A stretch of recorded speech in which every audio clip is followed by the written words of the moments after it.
Hello there, and welcome to the Sleepless Scientist, a quiet place in the cosmos where your thoughts can unwind and knowledge becomes a soft lullaby for the night.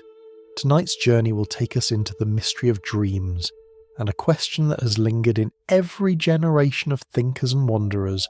How conscious are we when the world inside our mind opens and the waking world gently fades away? But before you settle in and get cozy, I'd love if you could take a moment to like this video and subscribe, only if these calm explorations truly bring you a bit of peace at the end of your day. And if you feel comfortable, leave a comment to let me know where in the world you're listening from and what time it is for you right now. It's always a quiet joy to imagine all the places we gather from, each in our own small corner of time. Now feel free to dim the lights and perhaps turn on a soft fan, or let whatever gentle background hum surrounds you become part of this moment. Allow your shoulders to loosen just a little. And if your mind begins to wander as we drift deeper into tonight's story, that's perfectly all right. Let it drift. We'll still be here, unfolding the tale at an unhurried pace. Whenever you're ready, let's step softly into the dream world together. When you close your eyes at night, the world around you begins to dissolve. The familiar angles of your room blur into darkness, and the steady rhythm of your breath becomes the only measure of time.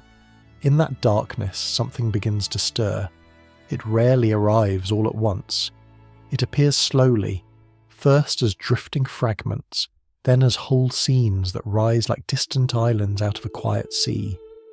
Perhaps you felt that gentle shift, the way a dream begins with a single image. You're standing on a street from your childhood, but the colours feel deeper, almost painted.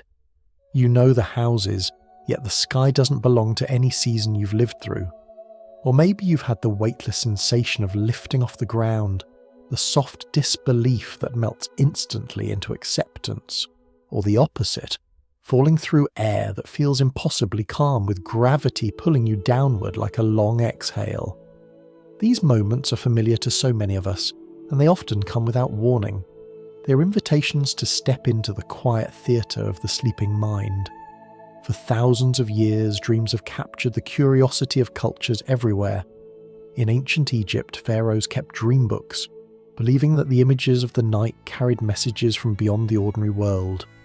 In ancient Greece, temples dedicated to healing welcomed those seeking guidance from dreams. Among countless indigenous communities, dreams were understood as bridges, pathways between the everyday and the deeper layers of the self. And as humanity moved forward into the age of philosophy and psychology, people still turned back to that question. What are dreams, really? Are they memories, messages, random sparks inside the brain, or perhaps something else entirely? Yet tonight we're interested in a more intimate question, a question that feels quieter, but somehow more profound. How much of you is present when you dream? When you step into those dream landscapes, whether soaring above treetops or wandering through impossible hallways, are you simply watching a film created by your brain, or are you truly there? Are you just an observer, or are you, in some strange and delicate way, awake inside the dream?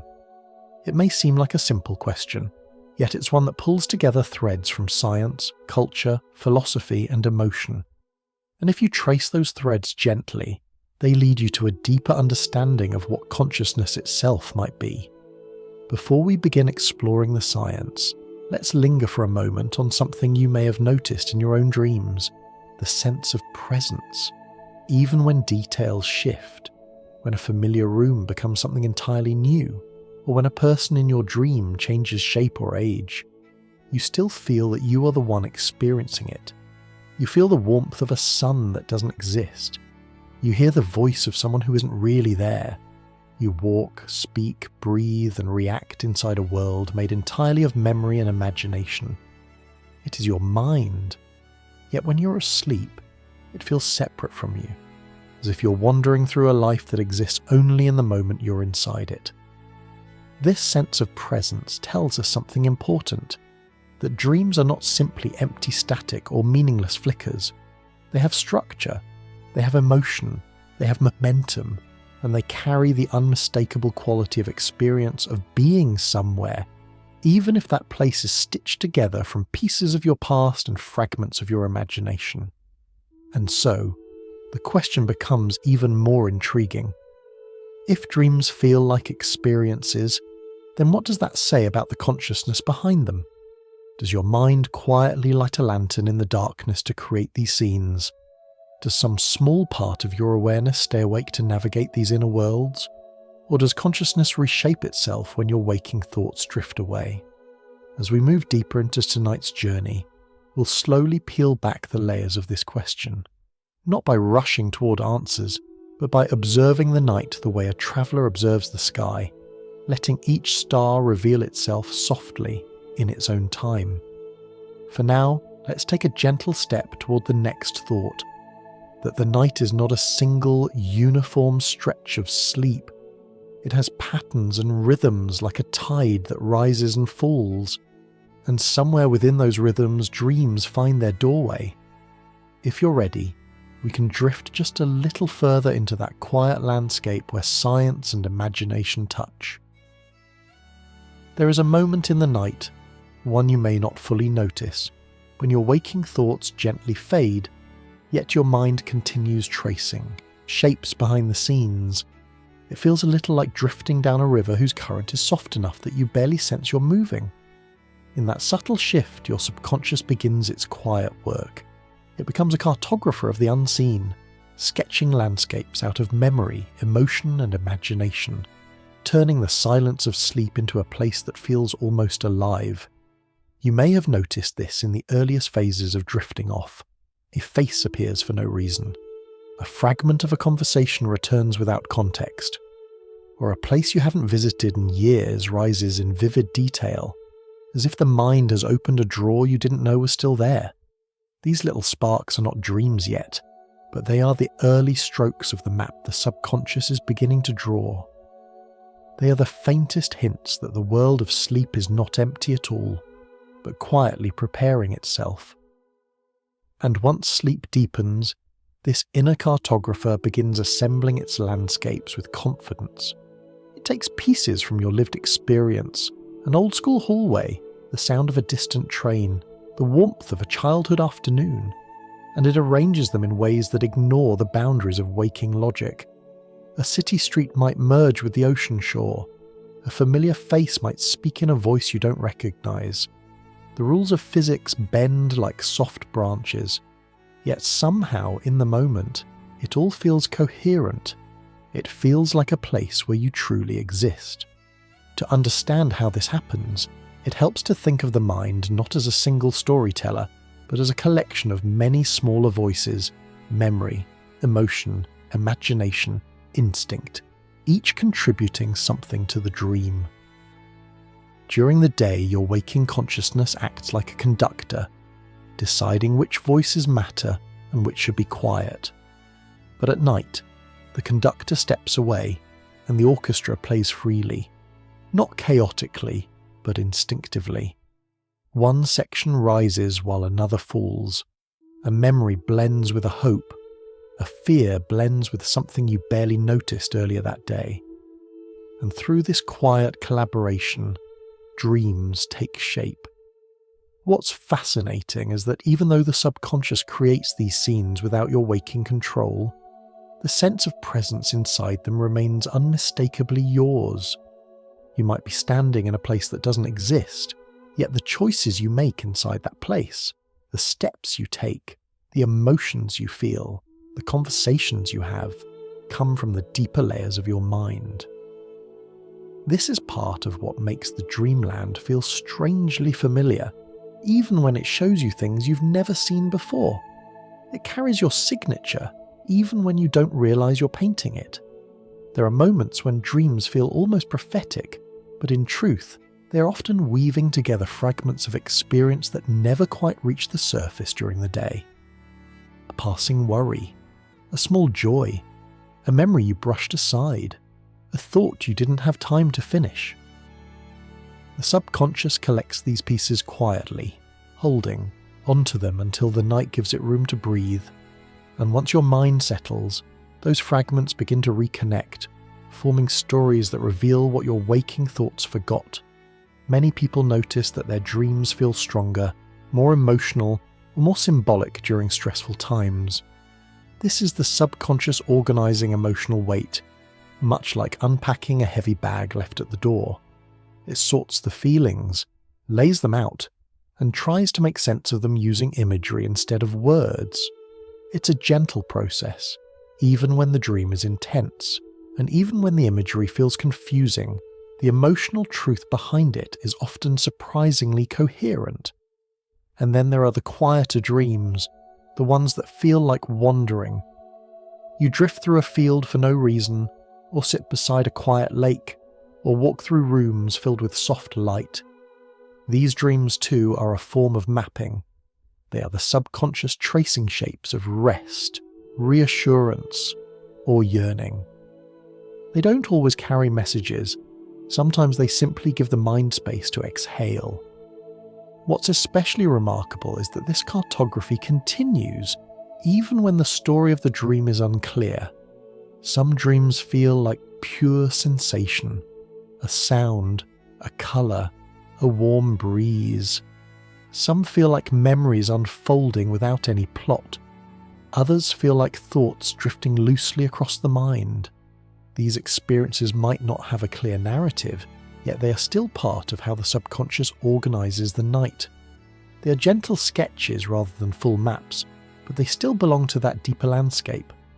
So the question returns: if your subconscious is drawing these maps, these worlds, characters, emotions, where are you within them? Are you the traveller walking through the scene, or the painter creating it, or both at once? It is here that the dream paradox begins to take shape. The subconscious can build landscapes without your awareness, yet when you enter them, you inhabit them with the same sense of presence you carry in waking life. You feel the wind, you speak the words, you turn your head and listen to distant sounds. The dream becomes a world, and you become its quiet traveller. As we drift a little deeper, it becomes clear that these dream worlds don't appear randomly. They emerge within a broader rhythm, a natural pattern that sleep follows every night. And somewhere inside that rhythm, the landscapes drawn by the subconscious find their moments to bloom.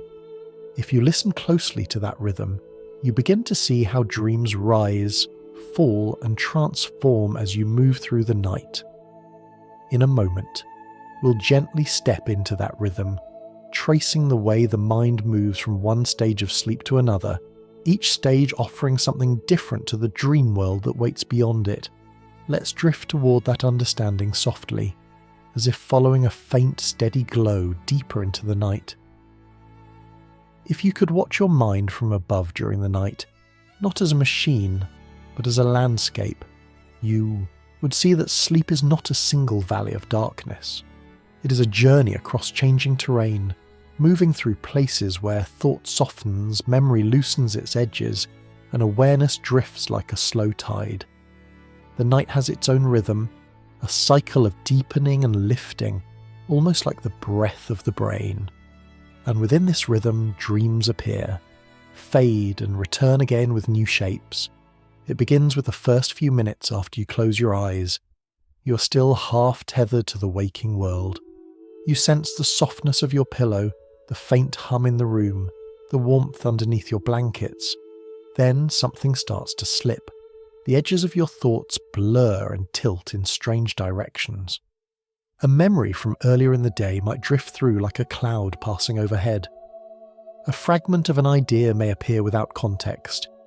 This gentle stage is the threshold of sleep, the moment when the door between waking and dreaming begins to open. Scientists sometimes describe this early phase as the lightest form of sleep, though in truth it feels more like skimming across the surface of a quiet lake. You're still aware enough to be startled awake by a noise, yet your mind has already begun to piece together images that don't quite belong to your day.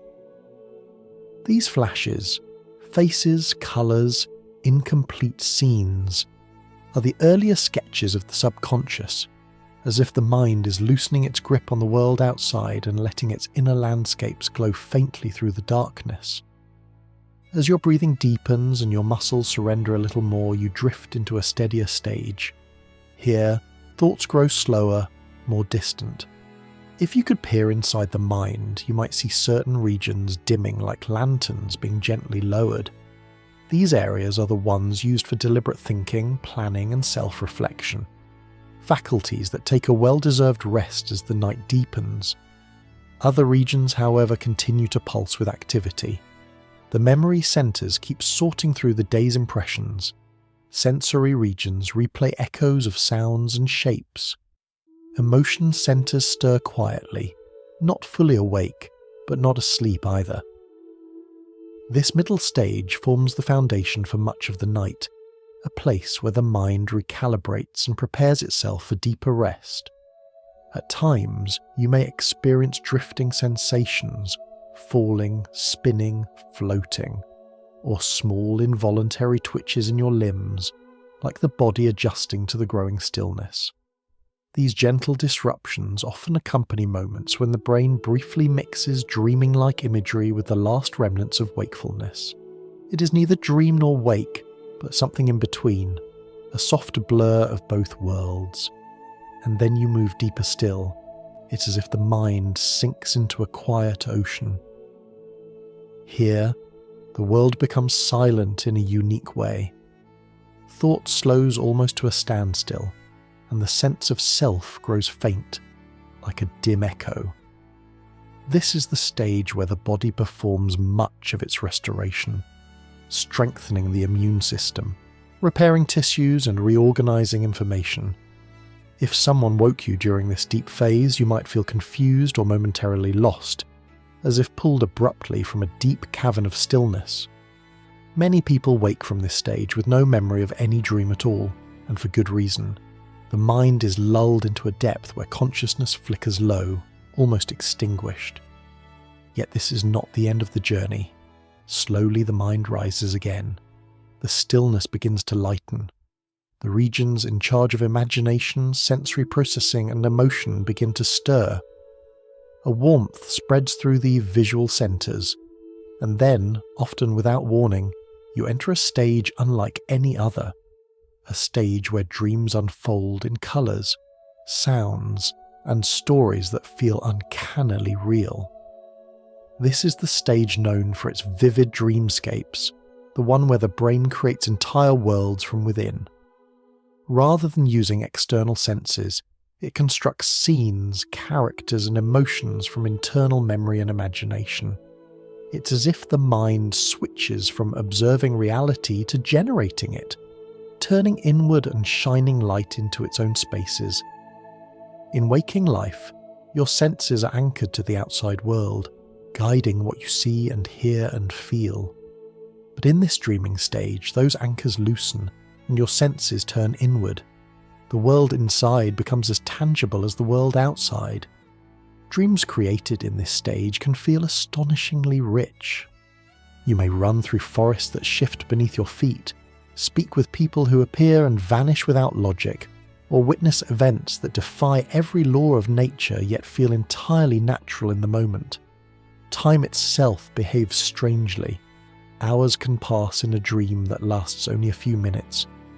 Emotions rise and fall like tides, sometimes gentle and comforting, sometimes sharp and unexpected. What makes this stage remarkable is that it returns again and again throughout the night, looping in cycles. You do not dream once, you dream several times, each cycle giving the subconscious another chance to weave its stories. Early in the night, these dream cycles may be shorter, like brief glimmers, but as morning approaches, they grow longer and more vivid, carrying you through sprawling dreamscapes that feel alive with detail. If you look closely, this rhythmic pattern of cycling through deeper and lighter stages of sleep reveals something profound. Dreams are not accidents. They are woven into the structure of sleep itself. The night is shaped in a way that makes room for them. Moments of deep rest followed by moments of vivid internal experience, like waves rising and falling on a quiet shore. Understanding this rhythm allows us to see dreams not as isolated events, but as part of a larger flow, a nightly journey where the subconscious rises toward the surface, then drifts back into the depths. And somewhere within this ebb and flow, your awareness, though altered, remains quietly present, experiencing the worlds your mind creates. As we continue, we'll begin exploring why certain dreams feel rich and immersive while others feel faint, and how these inner worlds emerge from the brain's shifting balance between rest and imagination. For now, you can imagine the night as a long, gentle tide carrying you between different states of mind, each one playing its own unique role in the mystery of dreaming. If you could listen to the brain as you fall asleep, not in the language of electrical patterns or scientific charts, but in something closer to music, you might hear a gradual shift from the structured rhythm of wakefulness to a gentler, more fluid melody. Wakefulness has a kind of steady percussion to it. Thoughts, decisions, plans, actions, one leading into another with clear intention. But as sleep settles in, that structure loosens. The mind steps away from the conductor's podium, and a quieter orchestra begins to play on its own terms. This orchestra is what creates your dreams. Even when your eyes are closed and the outside world fades, parts of your brain remain surprisingly active. Not in a way that pulls you back into the day, but in a way that produces something new from what you already carry inside. Memories, hopes, worries, stories, emotions. All of these become ingredients in the soft symphony that marks the beginning of your dreams. It starts with the sensory regions. During wakefulness, they serve as gateways, receiving information from the world around you. But once you drift into sleep, the mind gently closes those gates.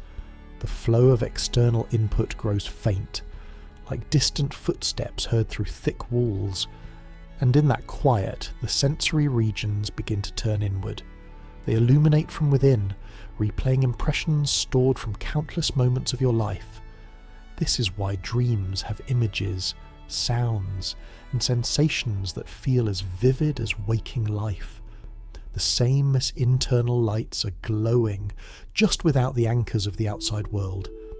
Then there are the emotional centres. During the day, they respond to what you encounter.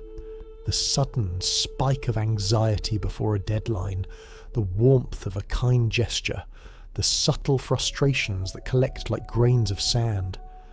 At night, these emotional regions do not shut off. They breathe differently, they loosen, they drift.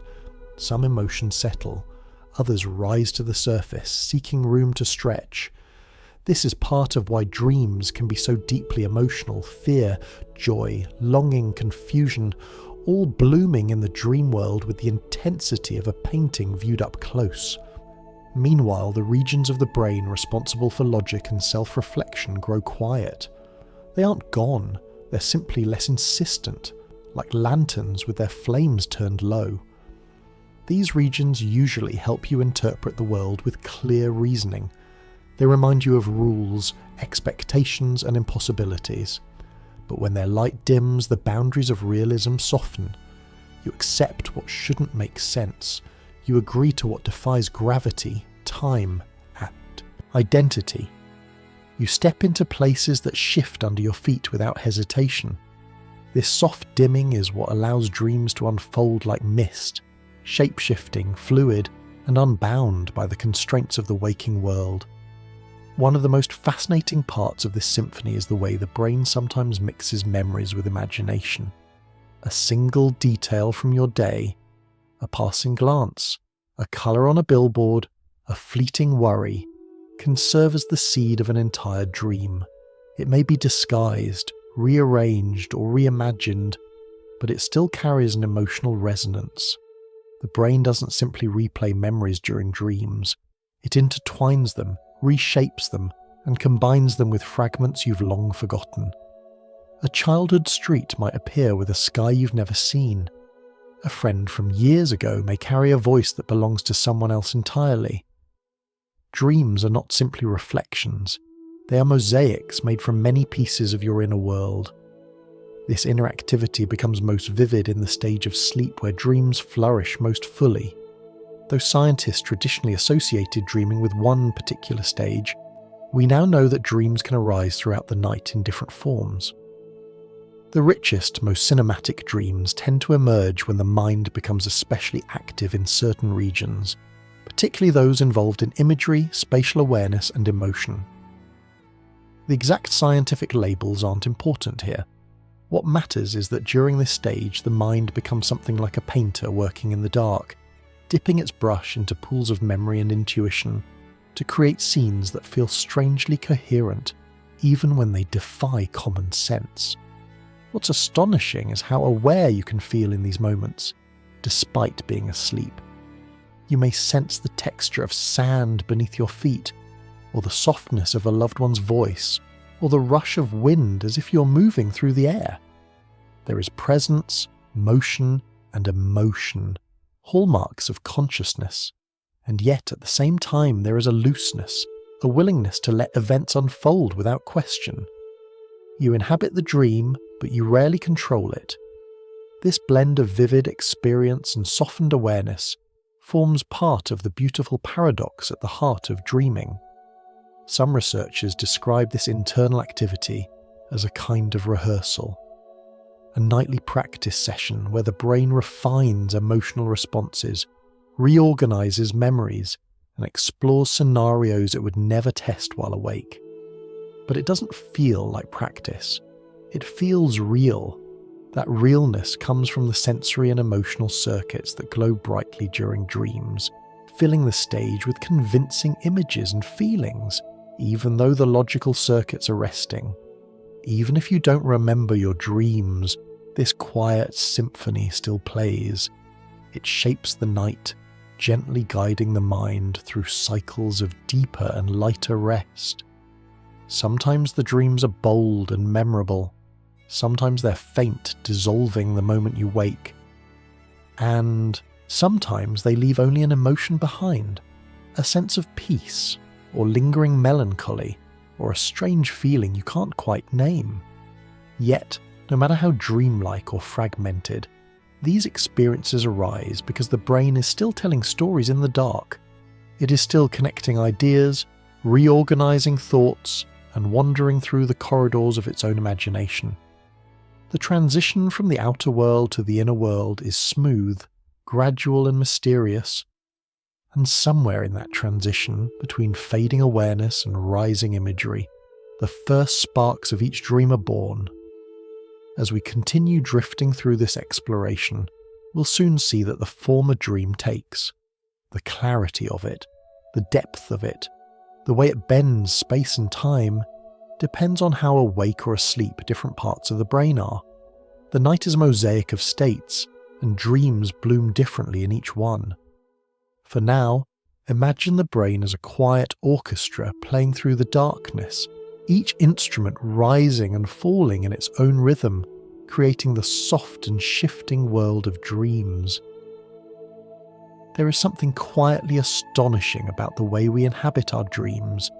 Even when the landscapes are strange and the logic bends like soft reeds in the wind, you often feel as though you are truly there. You walk, speak, worry, laugh, run, hesitate. You make choices. You feel emotions. You move through scenes that behave like living worlds. And yet, almost all the time, you do not pause inside the dream to ask the question, is this real? This is one of the most intriguing aspects of dreaming, the presence of experience without the presence of reflection. To begin exploring this, imagine consciousness as having two layers. The first is the basic sense of being somewhere, the feeling that you occupy a moment, even if you don't question it. The second layer is the more deliberate kind of awareness, the ability to think about your thoughts, to reflect, to recognize your own place within an experience. During waking life, these two layers overlap seamlessly. You walk down a street, and you not only experience the street, but you can also think, I am here, walking down this street. It's a smooth blend of sensation and observation. But in dreams, something gentle and surprising happens. The layer that gives you the ability to reflect, the one that allows you to examine your own experience, grows quiet. It's not gone, just soft, like a lantern with its glow turned low. Meanwhile, the layer that allows you to experience the moment remains active, vivid, and alive. This is why dream scenes feel so real. You inhabit them with full sensory presence, even though the part of you that questions or analyzes is resting. In this sense, dreams show us a unique form of consciousness. They are lived experiences without the echo of self-reflection. You feel the wind, but you don't examine why you're standing on a cliff. You speak to a stranger, but you don't question why their face shifts from one person to another. You run, you fly, you fall, and through it all you are present, but not curious about the impossibility of what's happening. The mind embraces the moment without demanding explanations. This kind of consciousness is sometimes described as the first layer, the one responsible for direct experience. It is the same layer you might feel briefly when you are fully immersed in music, or when you lose yourself in a book, or when a moment in nature leaves you breathless. Reflection takes a step back, and presence moves to the front. Dreams extend this state into entire worlds. You may have noticed that in dreams, even when events become strange, you rarely resist them. If you find yourself suddenly underwater without needing to breathe, or walking through a room with shifting walls, you simply continue. This acceptance comes from the quieting of the mind's reflective layer.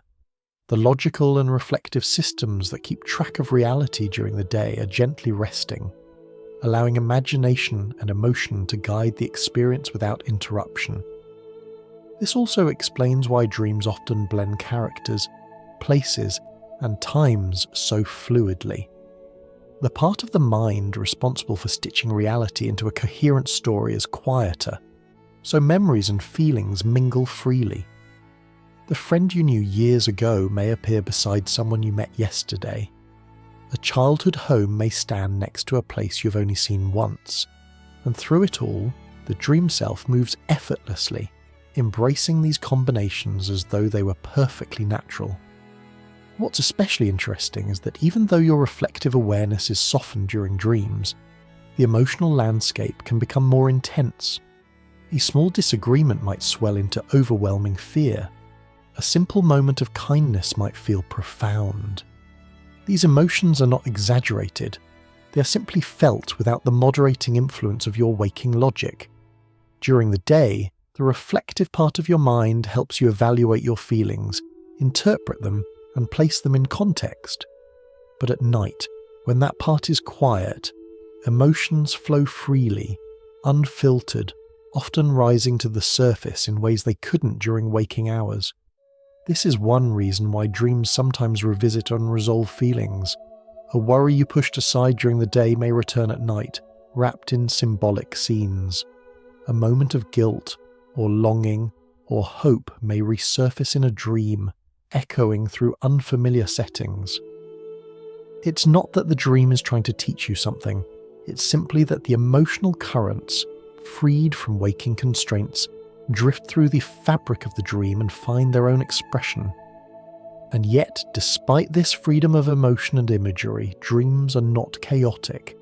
They have structure, they have settings, characters, movement and storylines. They are built from the same mind that creates your waking experiences. Even when reflective awareness is quiet, the dreaming mind still stitches together moments in ways that feel meaningful, at least in the instant they're experienced. The subconscious does not speak in direct sentences. It speaks in images, sensations, and emotional tones. There are rare moments, fleeting, delicate, when the second layer of awareness flickers back to life inside a dream. You may suddenly think, "This feels strange," or "I've been here before," or even, "I think I'm dreaming." These are small sparks of reflection that peek through the dream world. Sometimes they fade almost immediately. Other times, they grow into a clearer recognition, leading into a lucid dream. But even when this awareness doesn't fully awaken, the moments remind us that consciousness is not fully absent in sleep. It shifts, changes shape, and glows at different intensities throughout the night. What dreams reveal is a kind of consciousness that is both intimate and mysterious. It is the part of you that lives in the moment without stepping back to analyze it. It is the part that feels deeply, imagines freely, and accepts the impossible without resistance. And while we often think of consciousness as something sharp and deliberate, dreams show us that there is another form of it, softer and more fluid, one that rises in the spaces where reflection rests. As we drift deeper into this journey, we will soon explore how this fluid form of consciousness connects with memory, emotion, and the subtle work the mind performs each night. For now, imagine awareness as a candle whose flame brightens and dims, yet never fully goes out, even as the world of dreams unfolds around it. If you think of the mind as a vast library, then sleep is the quiet hour when its lights dim and the shelves breathe softly. The visitors of the daytime, your thoughts, tasks, conversations, worries and joys have already wandered out, but the librarians, the quiet workers who tend to the deeper parts of your mind, remain awake in their own way. And as they move between the shelves, they begin sorting through the day you just lived. In this quiet work, dreams begin to take shape, not as deliberate stories, but as the natural language of a mind reorganizing itself. One of the most gentle and widely accepted understandings of why we dream is memory processing. During the day, the mind gathers impressions, a crowded conversation, a task you rush to finish, a moment of frustration that lingered a little too long, a fleeting sweetness, a face you saw only for a moment. These impressions don't settle neatly. They accumulate like loose pages scattered across a desk. At night, the brain begins to sift through them, deciding which ones should be stored carefully, which ones should be linked to older memories, and which ones can be set aside. This process isn't mechanical, it's deeply emotional. Imagine a librarian walking through those shelves with gentle hands. She picks up a memory that wasn't fully processed and sets it next to another from years ago, discovering a connection you never noticed. She finds the important details of your day, the skills you practiced, the faces you saw, and she tucks them into long-term storage. This sorting is quiet, automatic, and essential. And as those memories move, their emotional colours, textures, and shapes rise into dreams. Sometimes the memories appear clearly, but most of the time they blend, transform, or dissolve into symbolic scenes. This is why dreams often resemble collages more than narratives. A hallway from your childhood might merge with the office where you work. A conversation from years ago might reappear beside a worry from yesterday. The mind isn't trying to confuse you. It's simply reorganizing itself, using imagery instead of words. Another layer of dreaming involves emotional processing. During waking hours, emotions can be overwhelming, tangled, or incomplete. You might push away a feeling because there's no time to address it. You hold back tears during a meeting, suppress frustration during a conversation, or ignore a quiet ache that you don't know how to express. At night, these feelings resurface, not as lectures or dialogues, but as dream scenes. A fear may appear as a chase. A sense of vulnerability might take the shape of a storm. A lingering hope might transform into a warm, glowing place you don't want to leave. In the dreaming stage where emotions flow most freely, the brain creates a safe space to revisit feelings without the edge of waking stress. The chemicals associated with immediate fear, those sharp, urgent signals, subside during this stage of sleep. With those signals quieted, the mind can replay emotionally charged material more gently, almost like smoothing the wrinkles out of a crumpled cloth. It doesn't erase the emotions, but it allows you to experience them without being overwhelmed, giving them room to settle. This is part of why people often wake feeling calmer after a night filled with symbolic dreams, even if the dreams themselves were unusual. It is also why some dreams feel strangely healing, why unresolved emotions sometimes become softer by morning, not because they vanish, but because the mind has held them, turned them gently, and set them down again in a shape that makes more sense. But dreams are not only about sorting memories and softening emotions.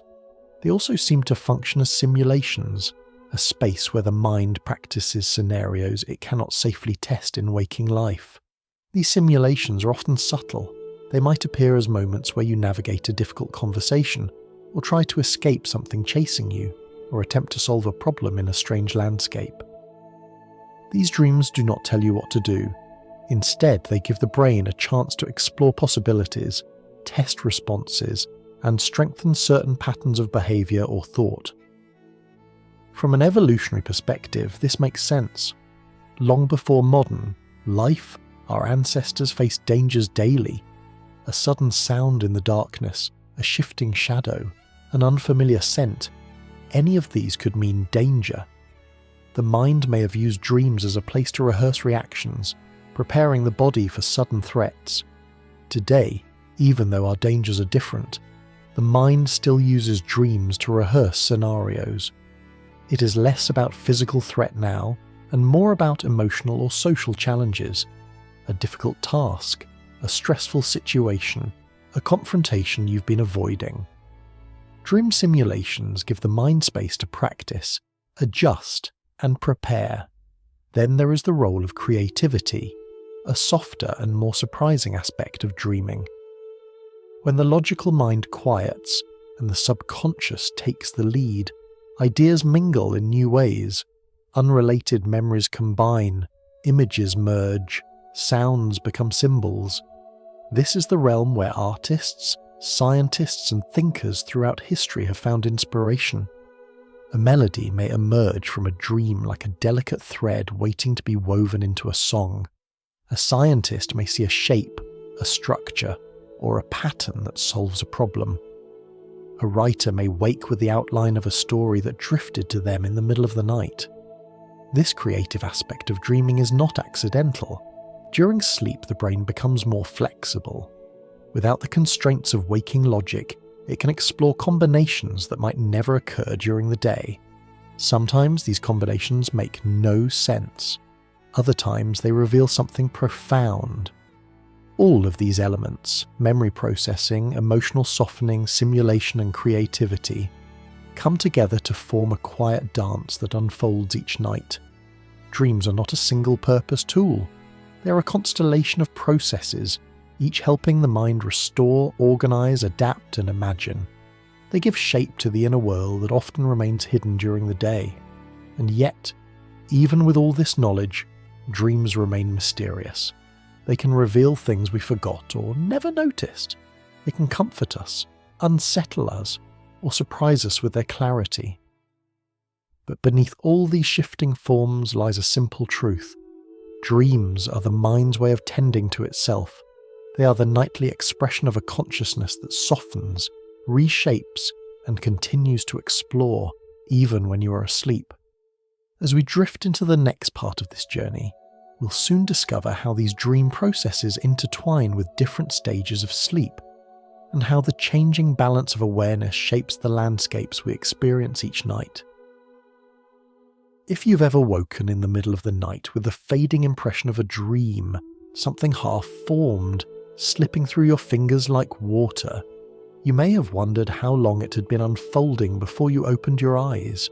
We often imagine dreams as rare events, as fleeting stories that come only during the strongest, most vivid stage of sleep. But when you step back and look at what the mind is doing throughout the night, a different picture slowly emerges, one that suggests we may be experiencing much more than we remember, one that hints that consciousness, in its softest forms, flickers through far more of the night than we realize. To understand this, it helps to imagine sleep not as a single block of time, but as a series of waves. Each wave carries you into deeper rest and then lifts you toward lighter sleep again, looping through the night in a gentle pattern. Researchers, curious about what actually happens inside those waves, have spent decades waking volunteers at different points in the cycle. Not abruptly or harshly, but gently, just enough to ask, what was happening in your mind just now? These awakenings reveal a surprising truth, that dreamlike experiences appear in far more places than we might expect. During the stage known for the brightest, most vivid dreaming, the stage often associated with lively imagination and emotional depth, people report dreams almost all the time when awakened. This might sound expected, because that stage is renowned for complex dream scenes. But what's more intriguing is what happens when people are awakened during other stages of sleep. In the earlier and lighter phases, when the mind is drifting slowly away from wakefulness, many people still report images, sensations, or fragments of thought.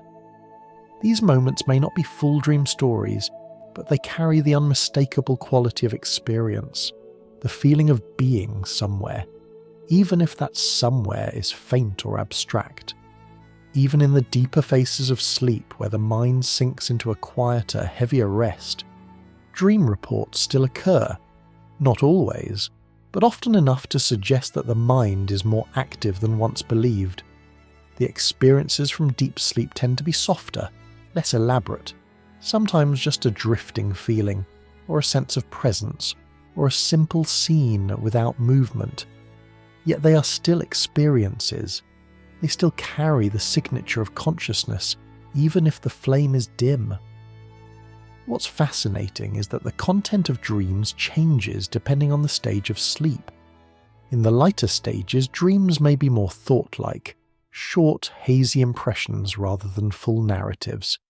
In the deeper stages, dreams might feel still, muted, or strangely distant. And in the most vivid stage, the mind becomes a storyteller, weaving intricate scenes with emotional depth. These differences suggest that consciousness does not switch on or off during sleep. It shifts, changes tone, and moves through different textures. For many people, the idea that dreams can occur outside the vivid stage feels counterintuitive. We tend to associate dreaming with images, motion, and story. But the mind has many ways of being conscious. Sometimes consciousness takes the form of strong visual scenes. Sometimes it appears as drifting thoughts. Sometimes it is a quiet sense of being in a space you cannot name. The absence of vivid imagery does not mean the absence of experience. It simply means the experience has taken a different form. This variation in dream content becomes even more interesting when you consider how little of it we remember. Dream recall is deeply affected by when we wake. If you rise directly from the vivid stage of sleep, your dream may feel alive and fresh, as though you have just stepped out of another world. But if you wake from a deeper stage, or if the dream occurred long before you opened your eyes, the memory can fade almost instantly. Sometimes the mind holds on to only a feeling, a sense of longing, fear, or peace, without remembering the scene that created it. Other times, even the feeling dissolves before you become fully awake. Because memory is fragile during sleep, many dreams disappear before we have a chance to notice them. But the absence of memory does not mean the absence of experience. It simply means the bridge between dreaming and waking did not fully form. This is why people who keep dream journals often find that their recall increases dramatically. By writing down even small fragments upon waking, they strengthen the connection between the dreaming mind and the waking one. And as that connection strengthens, the number of remembered dreams grows, revealing just how often the mind has been dreaming all along. There is also gentle evidence suggesting that certain parts of the brain behave almost like islands during sleep. While the mind as a whole becomes quieter, small regions involved in imagery and emotion can remain active, glowing softly in the darkness. These regions may create brief dream scenes, even when the rest of the brain is deeply at rest. These islands of activity can give rise to micro-dreams, tiny flashes of experience that appear and fade too quickly to remember. They might be nothing more than a colour, a sound, or a brief sense of movement. But they count as consciousness, even if they're too light to leave an imprint on memory. When you consider all of this together, the dream reports in multiple stages, the variations in dream texture, the delicate nature of recall, and the small islands of activity, it becomes clear that the question, do we dream only a few times each night, may not be the right one. A more fitting question might be, how much of the night is filled with experiences we do not remember? The answer, gently suggested by decades of research, is that dreamlike consciousness may be far more widespread than we realise. It may rise and fall like the tide, sometimes blooming into vivid stories, sometimes drifting as faint impressions, sometimes disappearing entirely before waking. But it is there, woven into the fabric of the night. And this realization brings us back to the heart of our exploration. Consciousness is not simply a light that switches off when we sleep.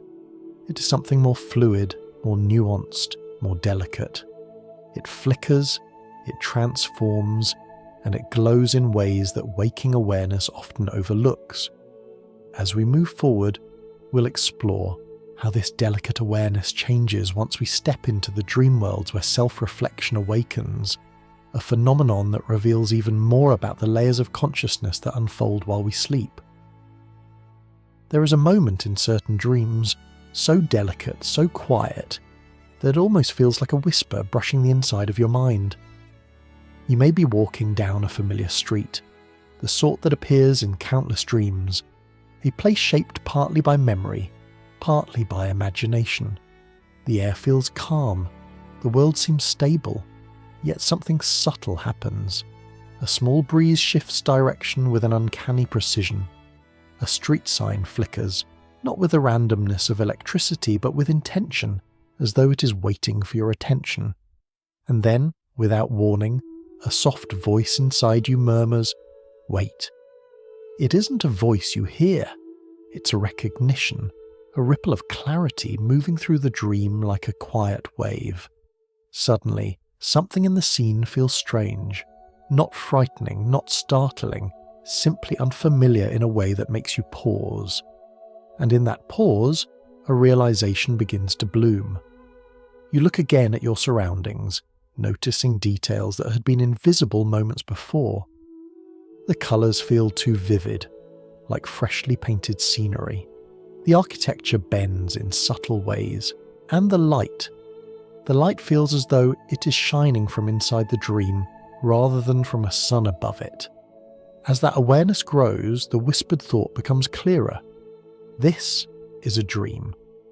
Realizing this doesn't pull you out of the dream. If anything, it pulls you deeper in. The moment is soft, almost sacred. You feel a spark of awakening inside an experience that isn't happening in the physical world, yet still feels as real as a memory. The dream doesn't dissolve around you. It simply becomes something you see with new eyes. The sensations remain. The ground beneath your feet, the movement of your hands, the sound of distant footsteps. But you understand that all of it is being created from within. This kind of dream, known by many as a lucid dream, is rare but natural. It isn't something forced. It doesn't require special training or deliberate effort. It can happen spontaneously, often in moments when the dream becomes unusual enough to draw your reflective awareness, your inner observer, back into the scene. You might have had such a moment once without fully recognizing its significance, a time when you wondered, even briefly, am I dreaming, before continuing on.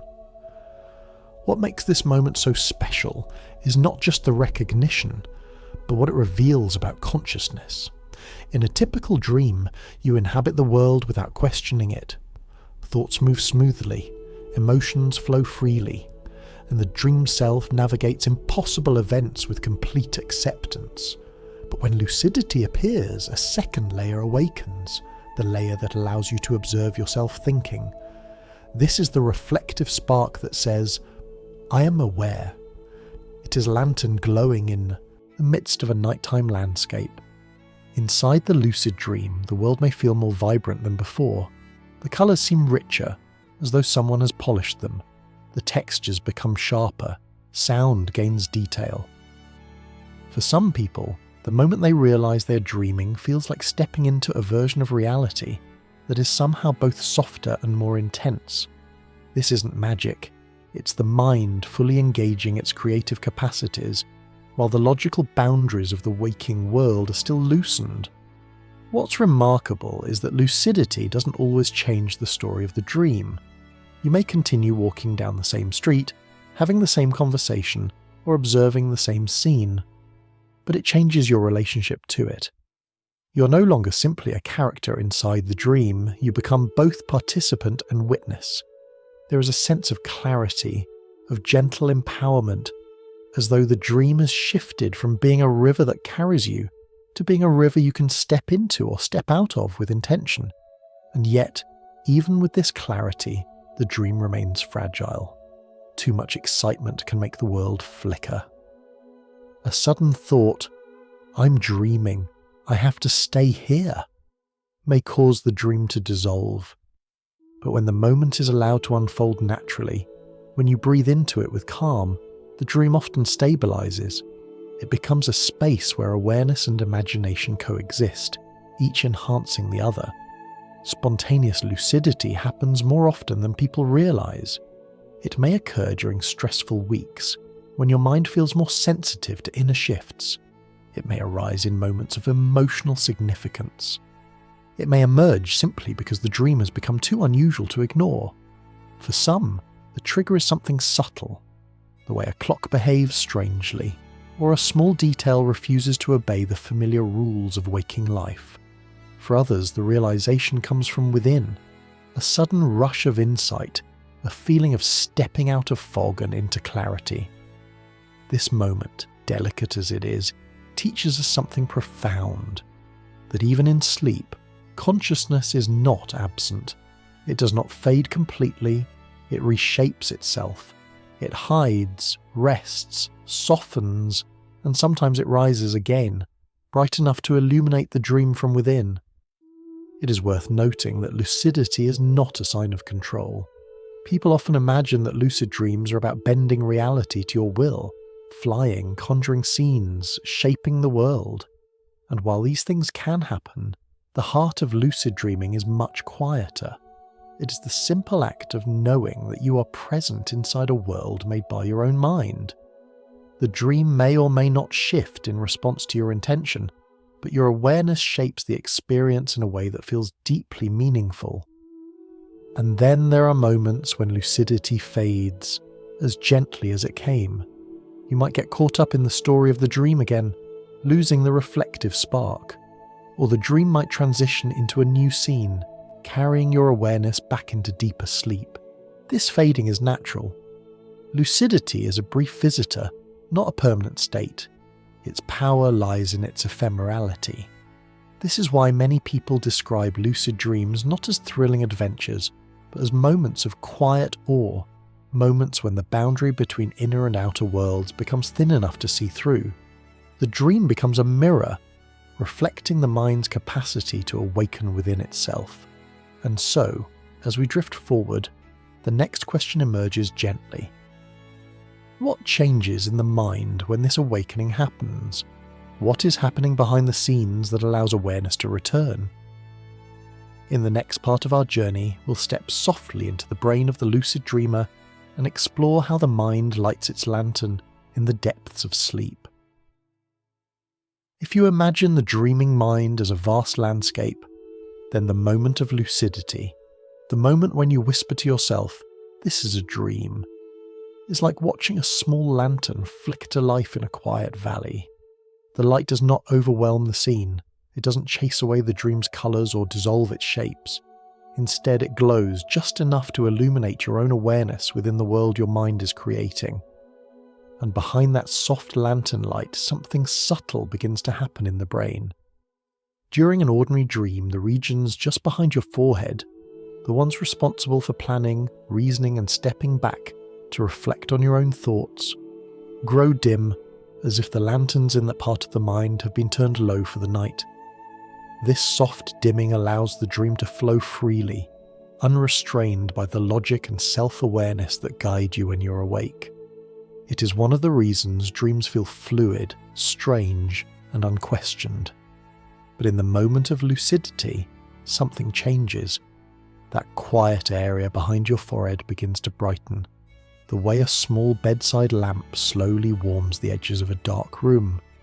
This region, often described simply as the front part of the thinking brain, is where your reflective awareness lives, the part of you that recognizes your thoughts as thoughts and your experiences as experiences. When this lantern brightens, you regain the ability to step back inside the dream, to see the scene not only as a participant but as an observer as well. This awakening is gentle, not abrupt. You don't snap into awareness, you warm into it. The illumination spreads softly, allowing you to look around the dream with clearer eyes. The dream does not collapse, rather, it becomes more vivid. Colours sharpen, sounds gain texture, movement becomes more fluid. Some people describe it as seeing the dream in high resolution, though the sensation is more emotional than technical, like watching fog lift from a landscape, revealing details you didn't know were hidden.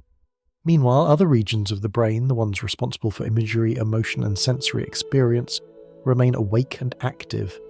These are the artists of the dream, the ones painting the world from memory and imagination.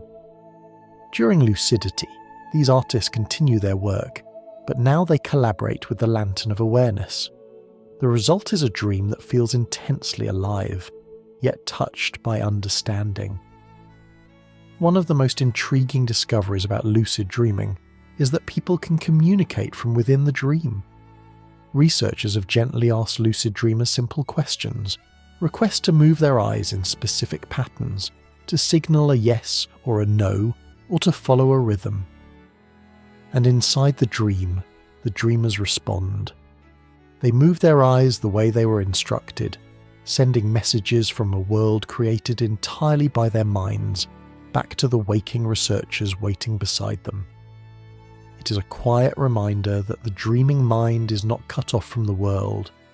Even when surrounded by scenes of its own making, the mind is still capable of bridging the inner and outer realms when the lantern of awareness is lit. These experiments, though simple, reveal something profound. Consciousness does not disappear when we sleep. It transforms, and sometimes it finds its way back into brightness. But the heart of lucidity is not just about neural activation or communication. It is about metacognition, a gentle term that simply means the mind becoming aware that it is thinking. When metacognition awakens in a dream, you gain the ability to reflect on the moment as it unfolds. You can think, I am dreaming, and know what that means. You can observe your surroundings while recognizing that they are woven from memory and imagination. This awareness brings with it a sense of freedom, not because you can control the dream, but because you understand your place within it. For some, this reflective awareness brings calm. The dream becomes a peaceful space where you can wander without fear, because you know the dangers are symbolic, not physical. For others, it brings curiosity, a desire to explore corners of the dream world, to observe how the mind constructs landscapes, or to see what happens if you change your focus. And for a few, it brings creativity, allowing them to step into the dream as both witness and co-creator. The dream world itself responds gently to this awareness. When you look closely at a tree, it may fill with detail, leaves textured with memories, branches shaped by imagination. When you focus on a sound, it may sharpen, revealing layers you didn't notice before. When you walk, the ground beneath your feet may feel more solid, as though the dream is acknowledging your presence with renewed attention.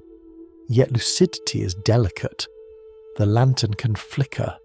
A rush of excitement, I'm dreaming, can cause the dream to tremble, the way a gust of wind unsettles a candle flame. Sometimes the dream shifts into another scene, carrying your awareness with it. Other times the lantern dims again, and the dream self returns to its unreflective wanderings. Lucid dreams do not last long, but their brevity is part of what makes them so memorable. They are rare moments when the dreaming mind reveals just how flexible consciousness truly is. Some people experience lucidity spontaneously, while others discover it through gentle habits, such as noticing the oddities in their dreams or cultivating the simple question, could this be a dream? These practices do not force lucidity. They invite awareness to visit more often, like a shy but curious guest, and when it comes, it arrives softly, in its own time. Lucid dreaming reminds us that the boundary between consciousness and unconsciousness is not as firm as we once believed. It shows that awareness can rise inside the mind, even when the body sleeps deeply. It demonstrates that the dreaming world is not merely a passive experience, but a space where imagination and awareness can meet. As we drift forward, the next question arises naturally. If lucidity can appear on its own, is it possible to invite it intentionally? To encourage awareness to return more often? To walk into the dream with clarity rather than waiting for clarity to find you? In the next part of our journey, we'll explore how people gently learn to awaken inside their dreams, not through force or control, but through subtle habits that whisper to the mind during the night. For many people, lucid dreams feel like rare gifts, moments that drift into the night on their own schedule, appearing unexpectedly like a lantern lighting itself in the dark. But throughout history, people across different cultures have wondered whether it might be possible to invite such moments more often, not to control the dream or bend it to one's will, but simply to bring a little more awareness into the world that unfolds during sleep, a gentle invitation rather than a forceful one. What's remarkable is that lucidity does seem to respond to subtle habits and quiet intentions, not strict techniques or rigid instructions, but soft reminders placed in the mind during the day or just before sleep that whisper to the dreaming self later in the night. These reminders don't guarantee lucidity, but they open a doorway, like leaving a light on in a distant window for a traveller who may or may not choose to return. One of the simplest habits begins with curiosity. During waking life, you occasionally pause and ask yourself, is everything around me behaving as it should? The question isn't meant to doubt reality, but to build a gentle awareness of your surroundings. In dreams, the world often contains small inconsistencies, a clock that doesn't keep steady time, a hallway that changes length, a conversation that bends in strange ways. By asking the question during the day, you're sending a soft message to your future dream self. It's like tying a small ribbon on your wrist to remind yourself of something important. In the dream, the question may arise on its own, triggered by something that feels just slightly out of place, and when it does, awareness flickers awake. Another quiet practice revolves around memory. Each morning when you wake, you might jot down whatever fragments of your dreams you remember, not with pressure or expectation, but simply as a conversation with your sleeping mind. This small act tells your brain, your dreams matter to me, and the brain listens. Over time, it begins to strengthen the bridge between dreaming and waking, making it easier to recall the stories that unfold while you sleep. This deeper connection with your dreams also makes it more likely that you'll recognize them as they happen, because the dream world starts to feel more familiar. Some people discover lucidity through brief awakenings during the night. You might wake naturally from a dream, just long enough to stretch, adjust your pillow, or turn to a more comfortable position. In that small window of wakefulness, you can gently remind yourself that the next time you begin to dream, you would like to notice it. This is not a command, it is an invitation, like quietly telling the mind, if you drift into a dream again, please let me be aware of it. The mind is sensitive to these intentions. When you fall back asleep, the suggestion may linger softly, waiting for the right moment. Another subtle approach is to set an intention before sleep. As you lie down, you might whisper inwardly, "Tonight, I will notice when I am dreaming," not as a demand, but as a quiet wish. The subconscious often responds to such wishes. It holds them gently, allowing them to float beneath the surface as the mind drifts deeper. These intentions don't always lead to lucidity, but they increase the chances. The way planting seeds increases the chances of a garden blooming in spring.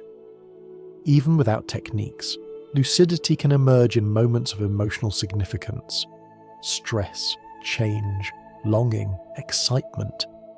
These feelings can stir awareness inside the dream, causing the mind to pay closer attention to its own creations. It's as though heightened emotion sharpens the lantern of awareness. Many people report lucid dreams during periods of transition, when the inner world is especially active and attentive. When lucidity does arrive, it often brings a sense of calm empowerment. Not the power to control the dream, but the power to move through it with understanding. A dream that might have been frightening can become peaceful. The dream self may gently observe a storm instead of running from it.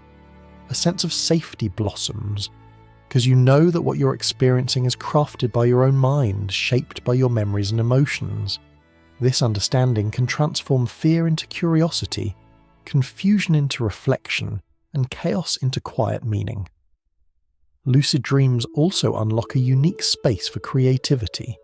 Inside a lucid dream, imagination takes on a vivid, almost tangible quality.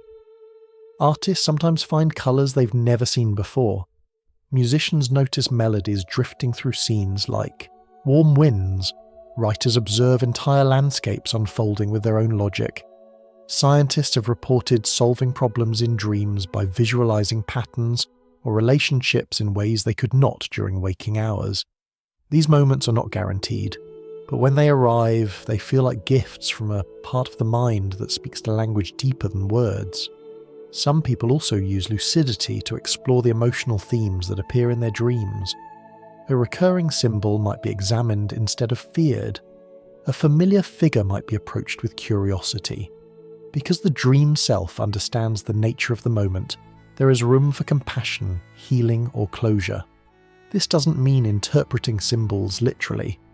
Instead, it means allowing feelings to unfold without resistance, watching them with awareness, and letting them settle gently. It's important to remember that lucidity does not need to be perfect. It doesn't need to last long.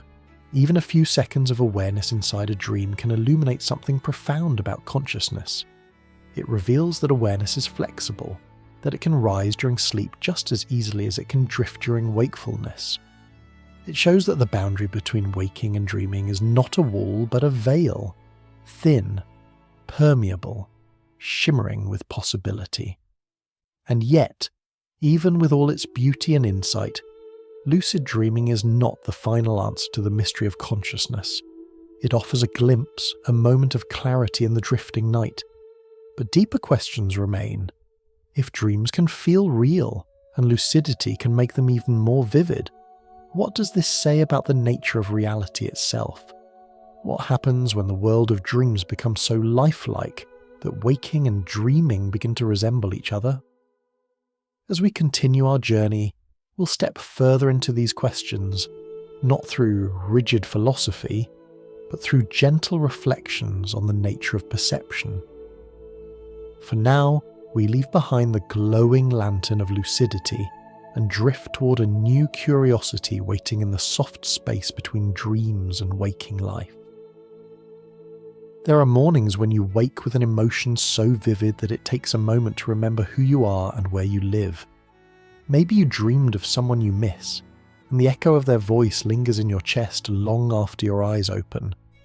Maybe you dreamed of a place that felt impossibly beautiful, more alive than any landscape you've walked through in waking life.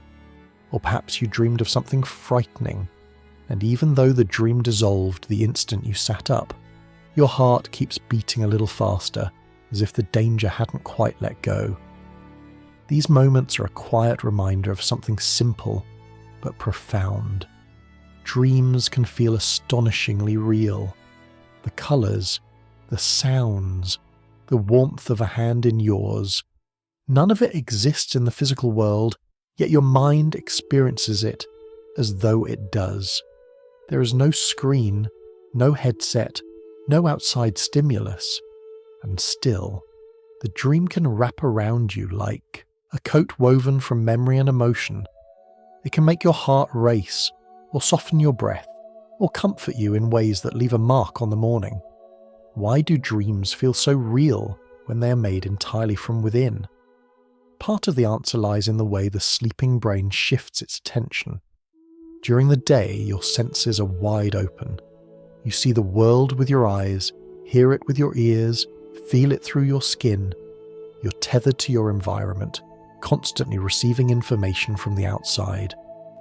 But at night, those pathways gently close. It's like lowering curtains around the mind. The outside world fades to a distant hum, and the brain turns its attention inward. With external input quieted, the internal imagery becomes brighter, more vivid. It's not competing with the world anymore. It becomes the world. This shift allows the brain to construct scenes with extraordinary clarity. The landscapes in your dreams are not projected onto a screen. They are built from the same neural circuits that interpret your waking perceptions. The mind uses familiar tools to create unfamiliar worlds. When you see a mountain in a dream, the experience is drawn not from an external peak, but from the memory of mountains, the emotional weight they carry, and the imagination that reshapes them. When you hear a voice, your brain activates the same regions it uses to interpret speech while awake. The dream world feels real because it is assembled by the same machinery that makes reality feel real.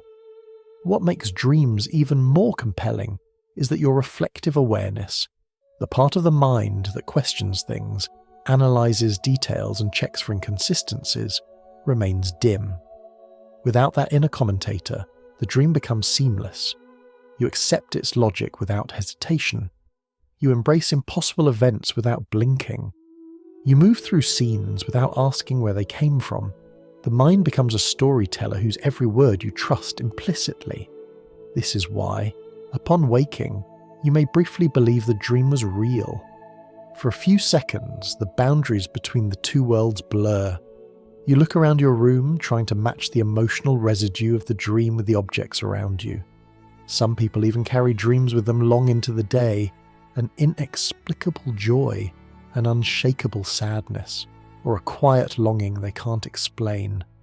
These feelings remind us that the mind doesn't distinguish sharply between real and unreal when it comes to experience. If something stirs emotion, leaves an impression, or feels meaningful, the brain holds it as real in its own way. There are dreams so vivid they seem like memories, and there are memories so distant they feel like dreams. This overlap speaks to the deeper mystery of consciousness. Perhaps the quality of an experience matters more than the source. Your mind doesn't ask, did this happen in the physical world? It asks, how did this feel? What does this mean to me? And the answers can linger long after the dream ends. For some people, the line between dreaming and waking becomes especially thin in moments of intense emotion. A dream may feel like a warning or a gift. You may wake believing you've spoken to someone you lost. You may feel healed by a conversation that never took place in the waking world. These moments are not illusions. They are the mind navigating emotion in its own language. Dream experiences have emotional truth, even if they lack physical form. The realness of dreams also shows up in the confusion upon waking. Many people experience those brief drifting seconds when the details of the dream still cling to the edges of perception. Your room may look unfamiliar for a moment. The present may feel like it belongs to someone else's story. You may even try to return to the dream before it slips away, as though you left something unfinished in that other world. These transitions show how fluid the border between dreaming and waking can be. So what does this say about reality? If the dream world can feel real, and the waking world can sometimes feel dreamlike, what distinguishes one from the other? One answer is that waking reality is anchored by consistency. Objects stay where you left them, time flows in one direction, and the rules of physics hold steady. Dreams have none of these constraints. Walls shift, faces change, Time bends. But your mind rarely notices these impossibilities while dreaming, because the part of the brain responsible for evaluating reality takes its rest at night. In a dream, presence itself is enough to make something real, and that is the blur.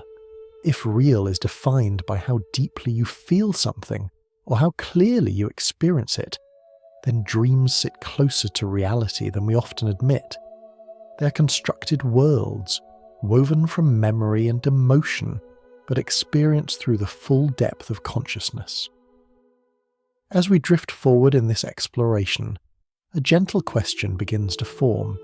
If the feeling of reality can be recreated inside the mind, then how different are the waking and dreaming worlds? To explore this further, we need to look at the nature of perception itself, the quiet process by which the mind builds the world moment by moment, whether your eyes are open or closed.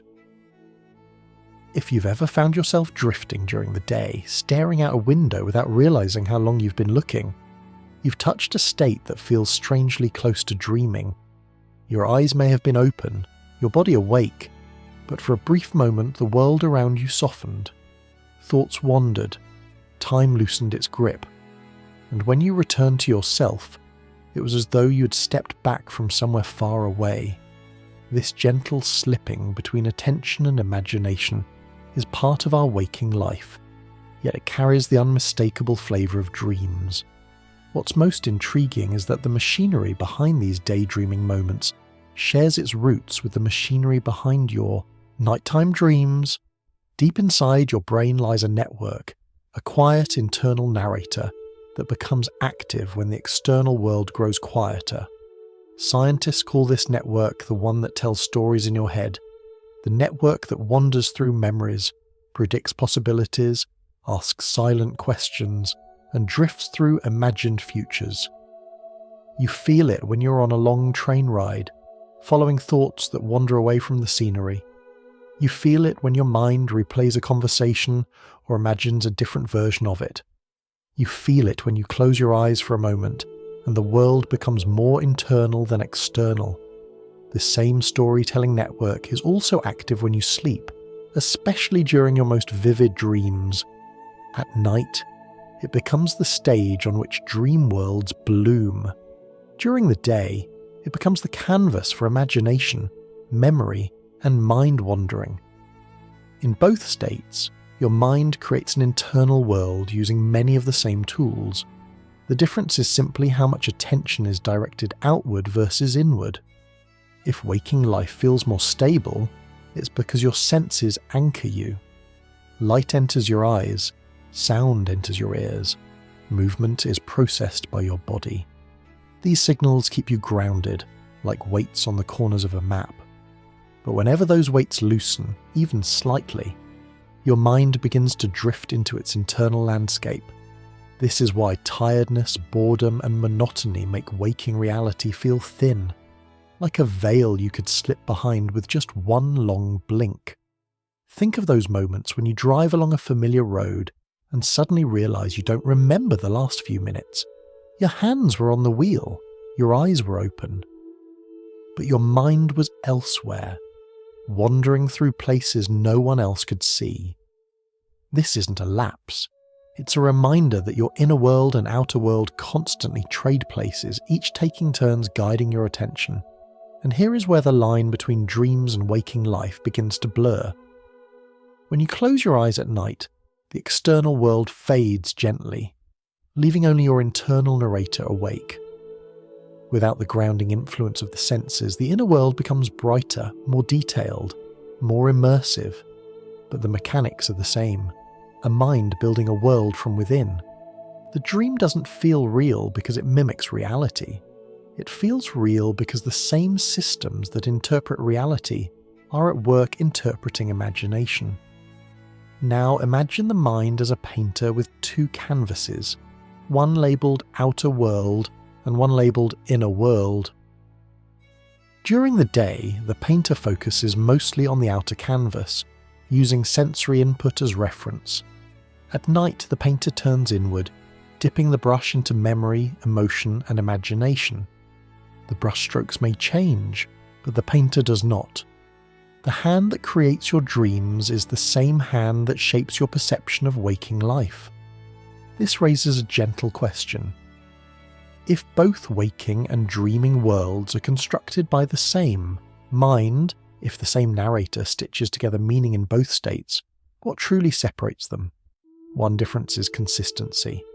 Waking life follows patterns. Chairs remain chairs. Doors stay in place. Time moves steadily. Dreams, by contrast, shift fluidly. Rooms stretch and contract. People appear and vanish, and time folds softly in on itself.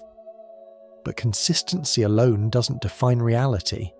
Instead, it offers stability, a kind of trust that the world will behave in predictable ways. Yet, even in waking life, the mind occasionally bends the world. A memory can tint your perception. A strong emotion can change the way a room feels. A single sound can trigger a flood of associations. We often assume that waking perception is objective, but the truth is gentler. Waking life is also filtered, interpreted, and shaped by expectation. In this way, waking life has its own dreamlike qualities. It is not as fluid as a dream, but it is not fixed either. The mind is always filling in missing details, smoothing over gaps, and shaping experience into something coherent. The brain doesn't show you the world exactly as it is. It shows you its best interpretation of the world moment by moment, based on limited information. This means that both dreaming and waking life are built from interpretations. In dreams, the interpretations come from within: emotions, memories, desires. In waking life, the interpretations come from a mix of external signals and internal states. But the process, the act of constructing reality, is shared between them. This is why powerful emotions can make waking reality feel surreal. Grief can make a familiar place seem distant. Joy can make ordinary moments glow. Fear can make shadows loom larger than they are. These distortions are not errors. They are reminders that perception is never neutral. It is always shaped by the inner world. Dreams simply make this shaping more visible. As we drift deeper into this reflection, another thought arises. Technology is beginning to create experiences that mimic the vividness of dreams. Worlds that exist only in code, yet feel present and immersive. These creations blur the line between simulation and reality, revealing that the mind can adapt to many kinds of realness. But before we reach that part of the journey, it's worth lingering gently here, at the threshold between inner and outer worlds. The dreamlike nature of waking life teaches us that consciousness itself is fluid. It shifts focus, paints its own interpretations, and weaves meaning into every experience, whether your eyes are open or closed. As we move forward, we'll explore how technology, virtual landscapes, augmented realities, and simulated worlds mirrors this fluidity, inviting the question: if a world created by the mind feels real, what happens when we begin creating worlds outside the mind that feel just as vivid? There is something quietly fascinating about the way our minds create worlds, both in sleep and in waking life. Dreams show us that the brain can build entire landscapes with no input from the outside. They remind us that a sense of presence, the feeling of being somewhere, does not depend on the physical world at all. And as the years pass, our technology seems to be slowly learning this same art, building spaces that blur the line between imagination and reality. These creations, digital landscapes crafted by human hands, invite us to ask an intriguing question. If a world that exists only in the mind can feel real, then what happens when we begin crafting worlds outside the mind that feel just as vivid? To explore this, imagine yourself putting on a headset that transports you into a virtual environment. One moment you're in your room, the next you stand on a quiet forest path with tall trees arching above your head. The light seems soft, as though filtered through leaves. The air feels different, as if holding a temperature of its own.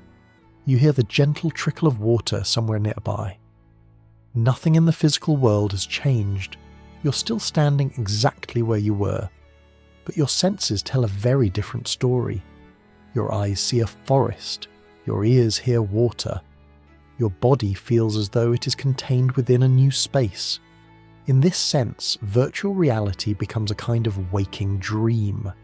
A dream sculpted not by memory and emotion, but by code and design.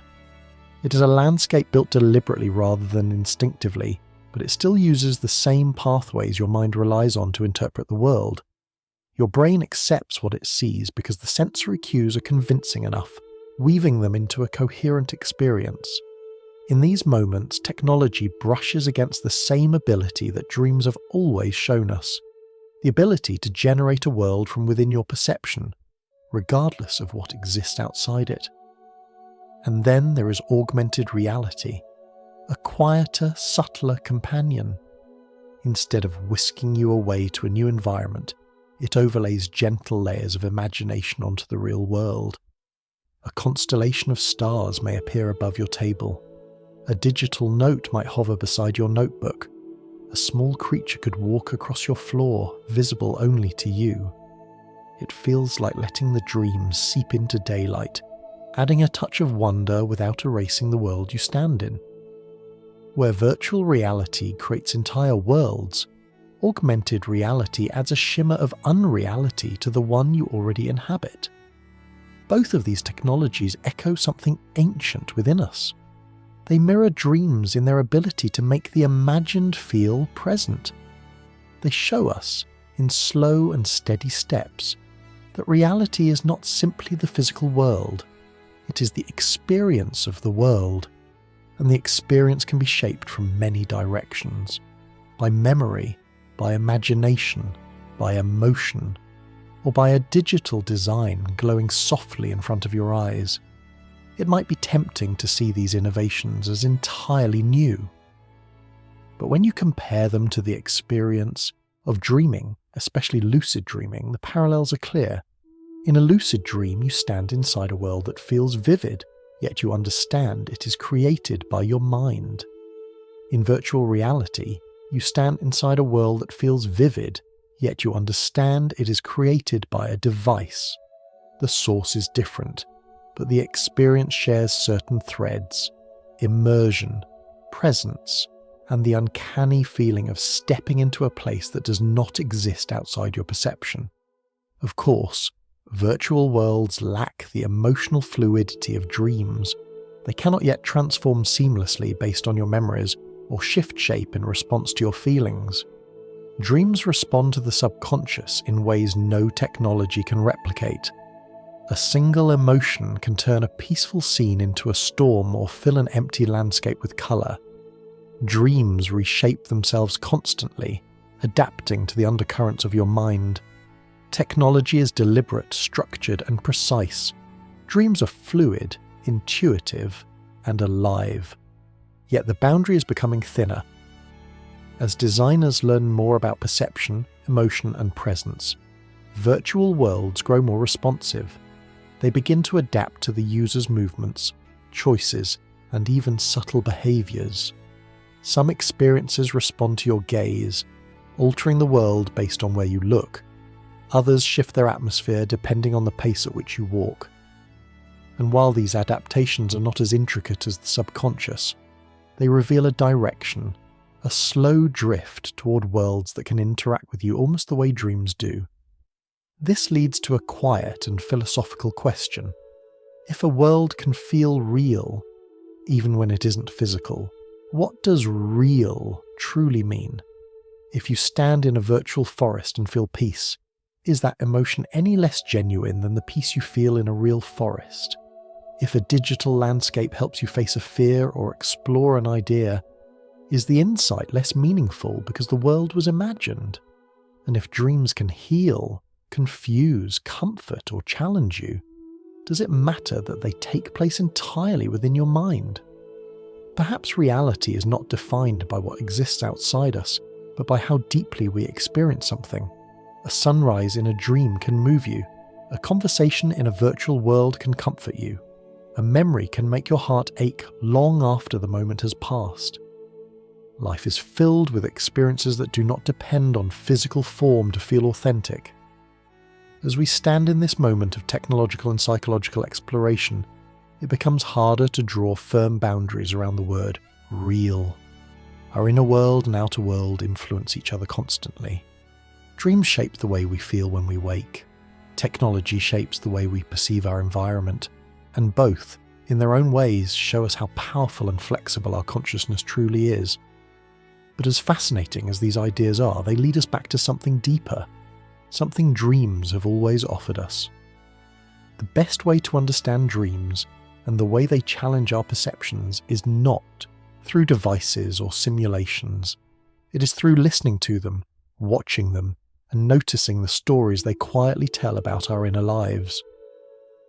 Before we drift to the next part of our journey, we pause on this simple thought, that the mind can create worlds within itself, and now we can create worlds outside ourselves that feel just as immediate. The boundary between them grows softer the longer we look.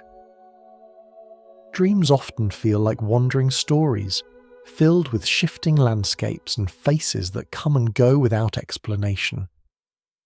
But beneath their drifting nature lies something consistent and quietly meaningful. Dreams are not predictions or prophecies. They do not arrive with instructions. They do not warn or command. Instead, they reflect, gently, softly. Like the surface of a pond reflecting the sky above it, dreams mirror the emotions you carry, those you acknowledge and those you set aside during the day. Imagine the subconscious as a quiet messenger. It does not speak in words. It speaks in images, feelings, and small symbolic gestures. During waking life, this messenger stands in the background, watching as you navigate your responsibilities, obligations, and routines. But when night falls and the noise of the day fades, it steps forward. It lifts its lantern and begins to show you pieces of your emotional world, not to tell you what to do, but to help you see something you may have overlooked. You can notice this most clearly in stress dreams, the ones where you cannot find your classroom, or you arrive at a meeting late, or you're unprepared for a task that seems impossibly important. These dreams don't predict anything. Instead, they bring forward the pressure you've been carrying, giving it a stage where it can play out freely.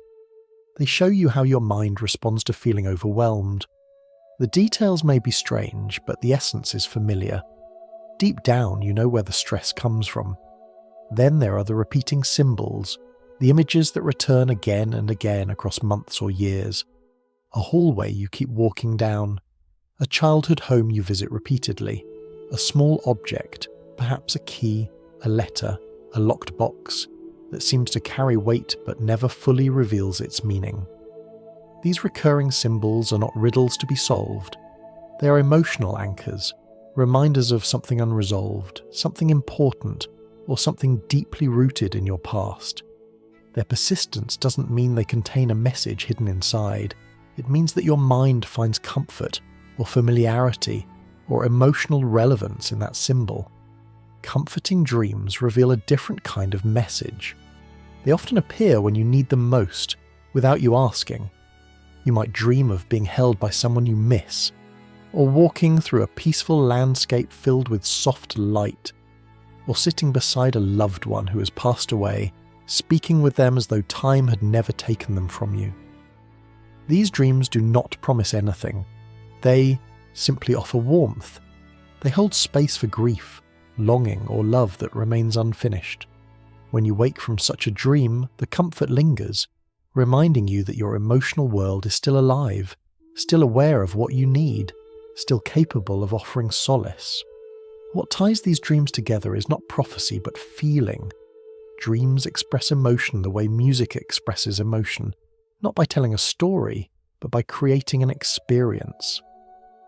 When you interpret a dream, it helps to ask, not, what does this mean? But how did this make me feel? The emotion is often the clearest part of the message. A dream that leaves you anxious is likely reflecting a part of your life that feels unsettled. A dream that leaves you peaceful may be reminding you of something gentle inside yourself that you haven't slowed down enough to appreciate. This approach to dreams removes pressure. It removes superstition. It allows you to meet your dreamscape with curiosity instead of urgency. You don't need to decode dreams the way you solve puzzles. You don't need to predict the future or follow symbolic rules. Instead, you can sit with the feeling of the dream. You can ask, what part of my inner world is this showing me? Even nightmares can reveal quiet truths. They do not appear to frighten you. They appear because the mind is trying to work through fear. When something threatens you in a dream, the mind may be exploring the emotion behind it. Fear of loss, fear of change, fear of vulnerability. Nightmares are the subconscious rehearsing danger in a space where nothing can truly harm you. They provide a safe stage for strong emotions to surface and then settle again. Many people wake from nightmares with clarity, realizing something in their life has been weighing on them more than they admitted. Some dreams feel like messages simply because they arrive at the right moment. You may dream of someone you haven't spoken to in years, only to wake and feel the urge to reconnect. You may dream of a childhood home and wake feeling nostalgic, prompting you to revisit a memory or look through old photos. These dreams don't instruct you. They remind you. They shine a gentle light on thoughts or emotions that have been waiting in the background. Dreams also reveal things by contrast. You may dream of something you want, freedom, companionship, peace, at a time in your life when you feel confined or disconnected. The dream doesn't promise these things. It reflects the emotional gap between what you long for and what you currently feel. The message is subtle, like a quiet hand placed on your shoulder, guiding you to notice something tender within yourself. To listen to dreams is to listen to yourself, not your fears or your hopes alone, but the underlying emotional patterns that drift through your days. You do not need to analyze them with harsh logic. You do not need to force interpretations. Simply noticing them can be enough. Letting your dreams sit beside you in the morning, letting them breathe in your memory before they fade, is already a form of understanding. As we drift onward, the question becomes, how can you stay connected to this quiet inner messenger? How can you make space for its voice, not as prophecy, but as self-reflection? In the next part of our journey, we'll explore gentle ways to remember and engage with your dreams, not to control them, but to let them become a soft dialogue between your waking mind and the deeper parts of yourself. When morning comes, dreams tend to disappear like breath fading from a window. You open your eyes, turn your head, stretch your arms, and the world of sleep dissolves behind you. Sometimes all that remains is a feeling, a small thread of emotion that lingers for a moment before slipping quietly into the day. Other times, a dream clings to your memory just long enough for you to sense its shape, but not long enough to describe it. And occasionally, a dream remains vivid, as though it followed you into waking life and now sits beside you, asking to be remembered. These passing impressions are not signs that dreams are fragile. They are signs that the doorway between dreaming and waking is narrow. The mind, when shifting states, rarely carries everything with it. But there are gentle ways to keep that doorway open a little longer, to invite your dreams into the light without forcing them, and to make space for the quiet messages they carry. One of the softest ways to begin is simply to greet your dreams when you wake. Before reaching for your phone or stepping out of bed, pause for a breath or two. Close your eyes again, not to return to sleep, but to linger in the feeling of the dream. Ask yourself gently, what was I experiencing just a moment ago? The question is not a command, it is a reminder. Even if you recall only a colour, a face, a fragment of dialogue, or a faint emotion, that is already enough. The memory will settle more firmly when given even a second of attention.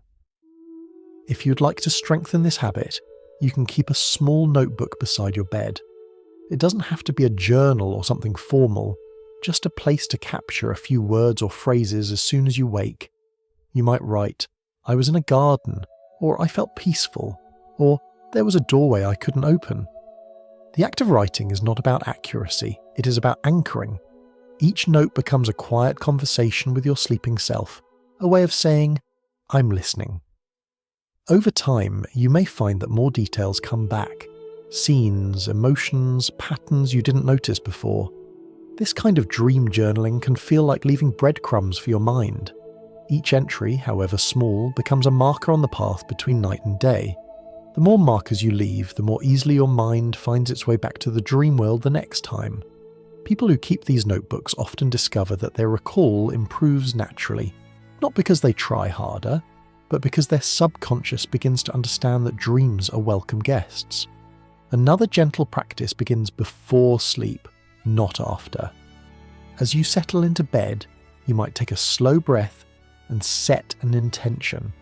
Not a rigid demand, but a soft wish.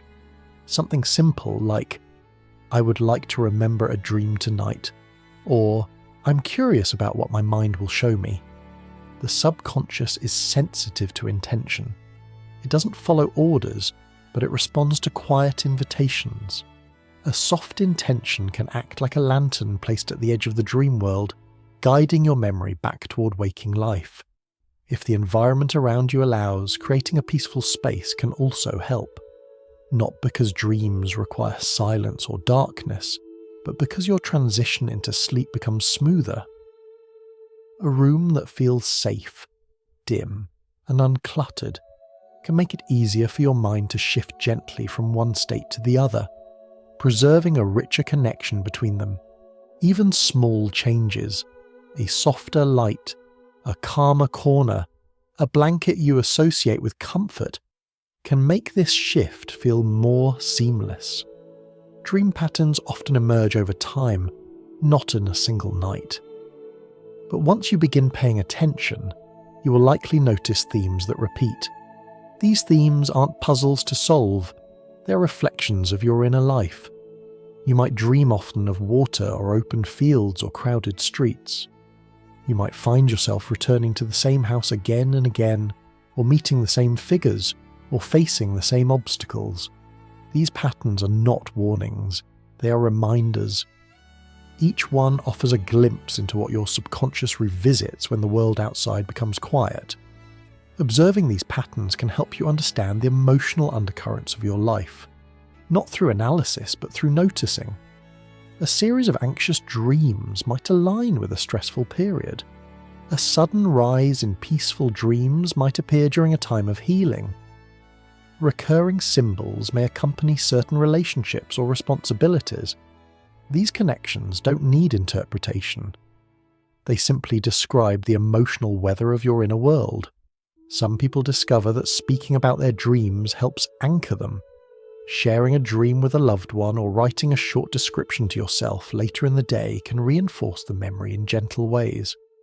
The goal is not to dissect the dream or assign meaning to every detail, but to honor that it existed, that a part of your mind spoke during the night and you took the time to listen.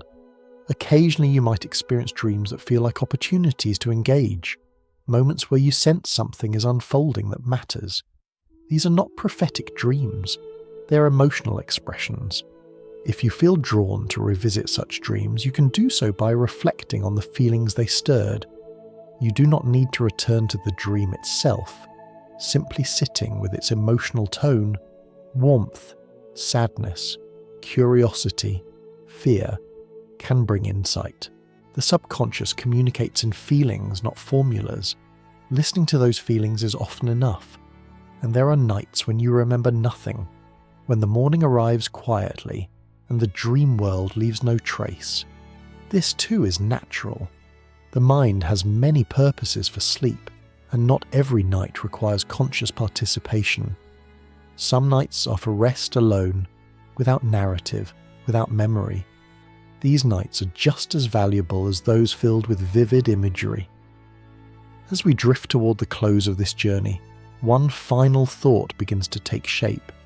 Dreams can be companions, not teachers in a literal sense, but quiet reflections that travel with you. They do not ask for interpretation.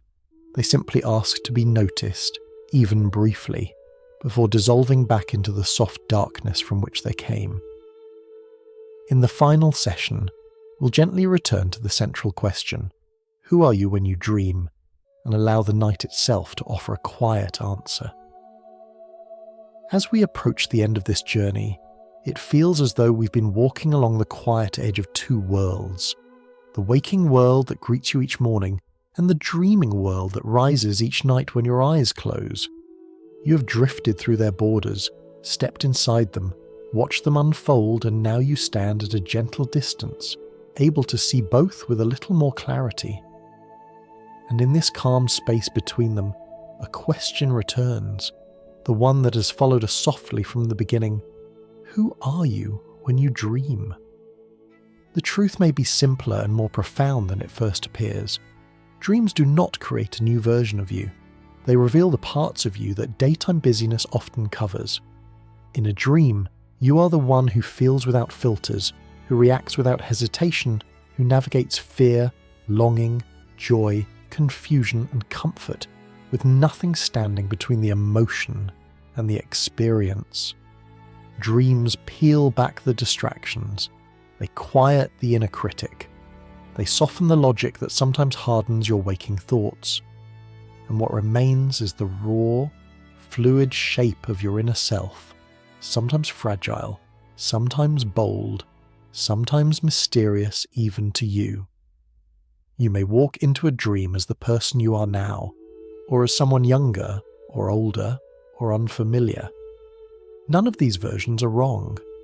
All of them are expressions of the same consciousness, exploring itself in different ways. In dreams, the boundaries of identity loosen. You can meet yourself at different moments in your life. You can behave in ways you wouldn't choose while awake.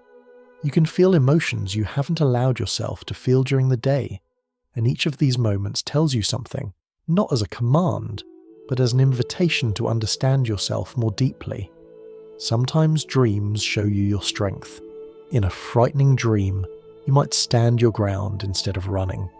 In a confusing dream, you might choose courage over fear.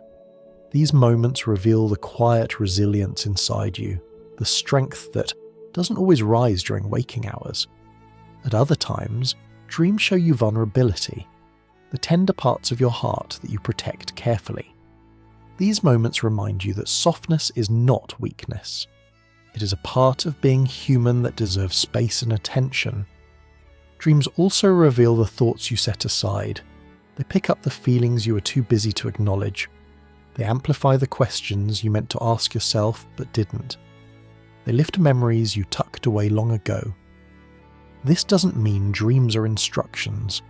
They are simply gentle reflections of what your mind carries. A reflection is not a demand. It is an offer, a chance to look at yourself without judgment, without urgency, without anyone else watching. And then there is the deeper layer of dreaming, the sense of presence that persists even when your surroundings dissolve. The you who stands in the dream, who feels, who reacts, who observes. That presence is consciousness itself. It continues through waking life, through dreams, through moments of clarity and moments of confusion. It is constant even as the world around you changes, even as the story shifts from day to night. That presence is the truest answer to the question of who you are when you dream. The dream self is not separate from the waking self. It is simply a different angle of the same consciousness, another way of being you. When you dream, you're the same mind, freed from the weight of expectation, freed from the rules of physical space and linear time. You're the same mind, expressing itself with fewer constraints. You're the same mind, speaking in images instead of language, emotions instead of explanations. And in some quiet way, dreaming allows you to meet yourself again, more directly, more honestly, more gently than during the day. Now, as the night grows quieter and this journey nears its close, it's natural to feel the lingering softness of all the places we've visited together. We've drifted through the landscapes your mind creates. We've watched the brain build worlds from within. We've felt the quiet awakening of lucid dreams. We've seen reality's edges blur, not to confuse you, but to show you how your perception shapes everything you experience. And we've sat with the idea that dreams are not puzzles, but mirrors.